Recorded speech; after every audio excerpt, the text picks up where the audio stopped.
Good morning, everyone. Welcome to Believe in Ayurveda. I hope you all are doing very well in your studies. Today we will discuss about pectoralis minor muscle. इससे पहले वाली class में हम लोगों ने pectoralis major muscle के बारे में डिस्कस किया था। आज हम लोग pectoralis minor muscle के बारे में डिस्कस करेंगे। चलिए, कोशिश है कि सारा चीज़ डायग्रामेटिक वे में विजुअलाइज हो। This is the thin muscle at the upper chest beneath, यानी ये जो पेक्टोरलिस मेजर मसल जो था पेक्टोरल रीजन का मेजर मसल था और ये थिक मसल था। ये थिन मसल है और ये पेक्टोरलिस मेजर मसल के नीचे होता है। इसका जो ओरिजिन है वो 3, 4th and 5th ribs nears the costochondral junction. What is costochondral junction? Costal और कॉन्ड्रल एरिया के बीच जो पॉइंट जोड़े, this is called costochondral junction. First of all इसके ओरिजिन का बोला है कि ये 3, 4th और 5th रिब्स के नियर कोस्ट्रोकॉन्ड्रल जंक्शन के पास होता है।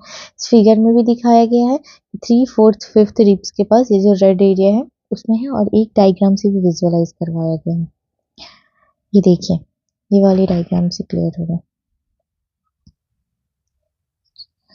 ये जो है ये 3, ये 4, ये 5th, ये 3, 4, 5th रिब्स कहाँ पे? तो ये कोस्टो और कॉन्ड्रल को जोड़ने वाला जंक्शन है, वहां पे ये क्या है? ये 3, 4th, 5th रिब्स के पास इसका ओरिजिन है।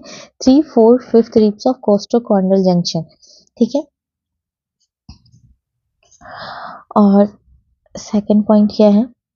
ओरिजिन तो हो गया हमारा, उसके बाद है इंसर्शन। इंसर्शन में हमारा medial border and upper surface of coracoid process of scapula बहुत ही अच्छे से दिख जाता है। स्कैपुला अगर पढ़ा है आपने तो उसमें जो कोराकोइड प्रोसेस है उसमें दिख जाता है। यहाँ पे फिगर में भी है।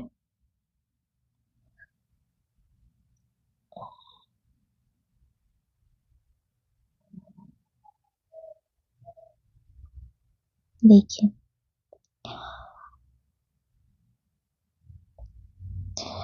This is the coracoid process of scapula. Scapula पीछे से है और ये उसका एलिवेटेड रीजन होता है। This is called coracoid process of scapula.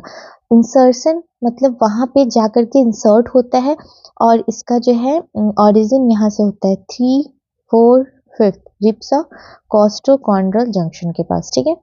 अब आगे बढ़ते हैं। ओरिजिन हो गया, इंसर्शन हो गया, डायग्राम से ही विजुअलाइज होगी चीजें। सेकंड, उसके बाद क्या है हमारे? उसके बाद है nerve supply medial and lateral pectoral nerve. Medial and lateral pectoral nerve supply में दिया हुआ। पेक्टोरल नर्व तो पेक्टोरलिस मसल मेजर मसल में भी दिखाया था मैंने। ये है medial and lateral pectoral nerve. देखिए, ये जो पॉइंट आउट किया गया है मीडियल और लेटरल पेक्टोरल नर्व को ही पॉइंट आउट किया गया है। यहाँ पे जो नर्व दिखाया गया है वो है मीडियल और लेटरल पेक्टोरल नर्व, ठीक है। जो मतलब जिस मसल्स की बात हो उसका नर्व नोमेनक्लेचर करने में ज़्यादा इजी रहता है अगर याद ना हो तो। उसके बाद इसके एक्शंस, ये कौन कौन से एक्शंस करता है? तो ये जो है एक्शन में आपका कौन कौन सा एक्शन करता है? तो पहला एक्शन है कि ये जो है drawers the scapula forward. Drawers the scapula forward, scapula को फॉरवर्ड ले जाना, that is called shoulder protraction, ठीक है। तो इस तरीके से, जिस तरीके से इस डायग्राम में इसको पंचिंग भी बोलते हैं, बॉक्सिंग या फिर पंचिंग एक्शन भी इसी के थ्रू होता है। तो शोल्डर प्रोटेक्शन जो होता है, ये जो डायग्राम दिखाया गया है इसमें ही होता है। ड्रॉज द स्कैपुला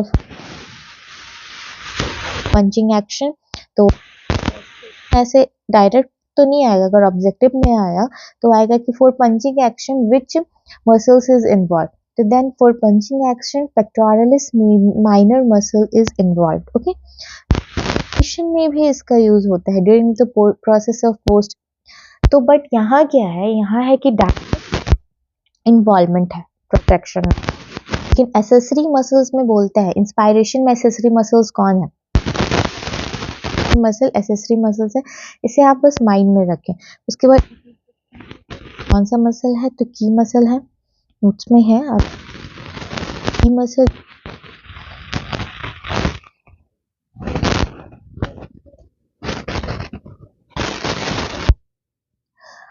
के बाद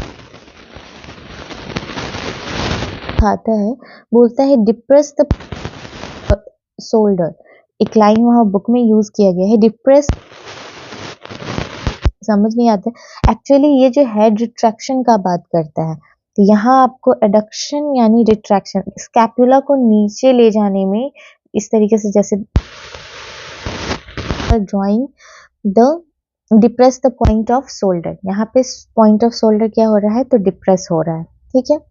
और उसके बाद क्या है, उसके बाद है क्लिनिकल एनाटॉमी। क्लिनिकल एनाटॉमी में इसमें है कि क्या क्या होता है। तो first of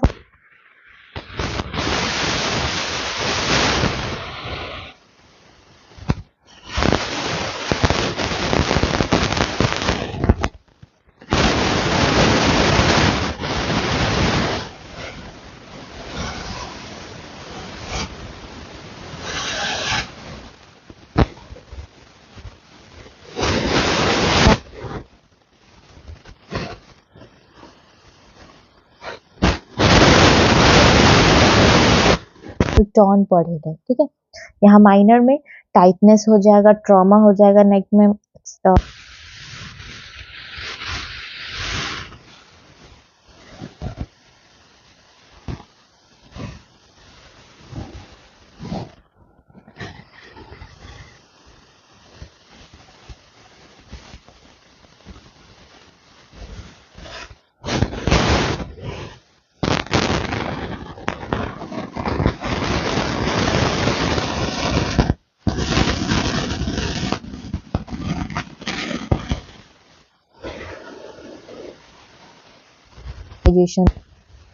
minor muscles.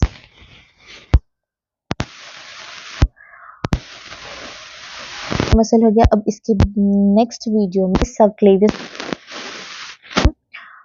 Thank and please subscribe.